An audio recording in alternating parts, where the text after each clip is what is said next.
Émilie era a terceira filha do casal Louise e Rose. Nasceu na França no dia 9 de março de 1811. A família vivia em um castelo longe da cidade, e os filhos recebiam boa educação e eram criados dentro dos princípios cristãos. Émilie era uma bela criança, que, como qualquer uma de sua idade, gostava de aproveitar os momentos em família. A sua mãe era responsável pela instrução das filhas mais velhas, Leontine e Otavie, e por sua vez as irmãs ensinavam Émilie.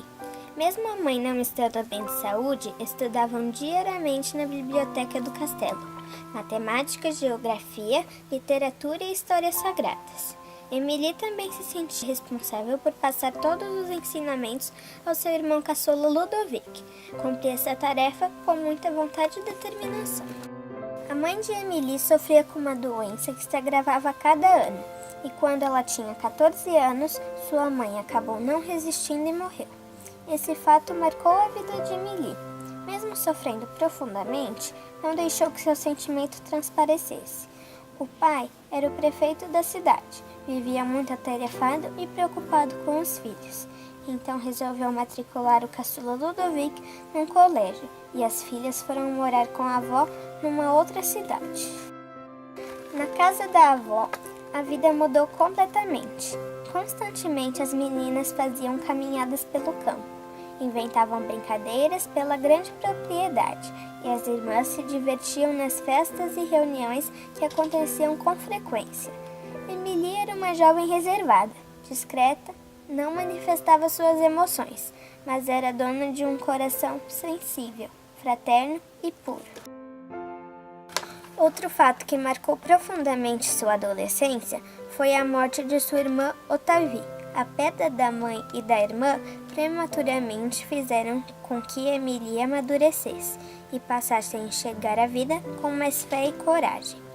Nesta fase, Émilie percebia que algo muito especial despertava dentro de si.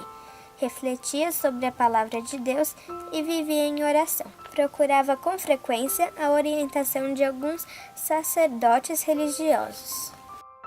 Leontine, a irmã mais velha de Émilie, se casa e, na mesma época, sua avó falece. Esses dois fatos fizeram com que Émilie voltasse a morar no castelo e o seu pai lhe entregasse todo o comando da casa. Émilie, muito organizada, mostrou ter o jeitinho de sua mãe para administrar os negócios. Para o seu pai, que estava tão envolvido com seu trabalho, foram os olhos inteligentes da filha que fizeram com que toda a fortuna da família não passasse por graves prejuízos. Mesmo administrando o castelo da família, Émilie sentia que algo diferente despertava em seu coração. Era um desejo de ser totalmente de Deus. Havia feito uma opção de cuidar dos pobres. Um dia, chamou sua querida amiga Coralie e partilhou suas ideias e sua decisão. Iria embora do castelo e se tornaria uma humilde serva de Deus. Apesar da tristeza que sentia, era necessário contar para a família. Coralie, como uma boa amiga, ficou ao seu lado lhe dando muita força. Émilie chamou seu pai para uma conversa decisiva. Sentaram-se à mesa de pedra do jardim do castelo e, com muita coragem, falou do seu desejo e da decisão que havia tomado. Seu pai ouviu com atenção, porém não aceitou. Disse que não compreendia o desejo de largar a vida maravilhosa que tinha para servir aos pobres e ser serva de Deus. Os irmãos também acharam a ideia absurda, mas percebendo que Émilie não mudaria de opinião facilmente, o pai pediu que ele esperasse 4 anos para que pensasse bem. Émilie ficou chateada por ter que adiar por 4 anos o seu projeto de vida, mas atendeu o pedido de seu pai e aceitou com graça e doçura a proposta. Porém, para convencer a todos que não mudaria de ideia, decidiu ter uma vida mais regrada e voltada a Deus. Aumentou o tempo diário de oração, continuou ajudando os pobres e os doentes da região, fazia muitas caridades, dando aos necessitados a pensão que recebia de seu pai.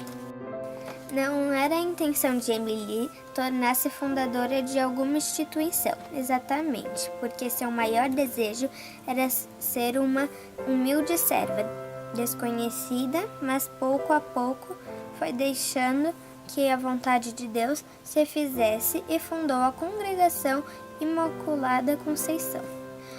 Optando pelos pobres, ela abandonou a riqueza e começou uma verdadeira luta para dar dignidade aos mais necessitados.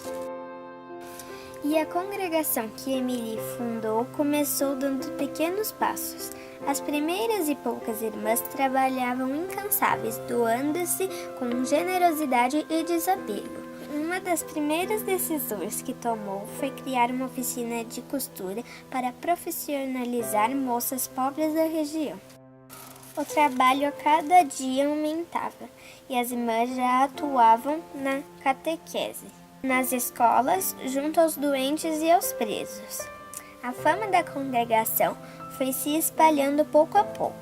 Logo, novas ideias começaram a surgir. Missões em terras distantes era um sonho que poderia se concretizar. Anunciar o Evangelho, partilhar a cultura, ensinar coisas novas, levar o socorro da medicina e os benefícios do progresso, tarefa árdua.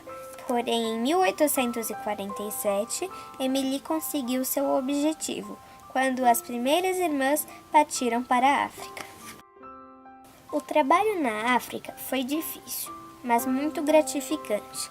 Logo a congregação animou-se e abriu-se para o mundo, mesmo sendo uma época de crise, miséria e epidemias. Foi em uma grande epidemia de cólera que assolava a França que Emily morreu, vítima desta terrível doença, no dia 2 de outubro de 1854.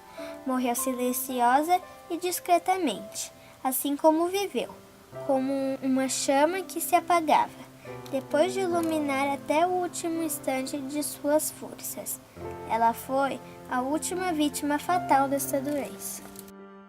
A partir de 1904, a congregação cruzou novos horizontes, indo para Espanha, Itália e atravessando o oceano em direção ao Brasil e Argentina. Em todos esses lugares, dedicando-se seja à educação, seja aos doentes e aos pobres, as irmãs criaram raízes e produziram frutos, fazendo com que Carisma Azul falasse a língua de outros povos e aceitasse novos desafios.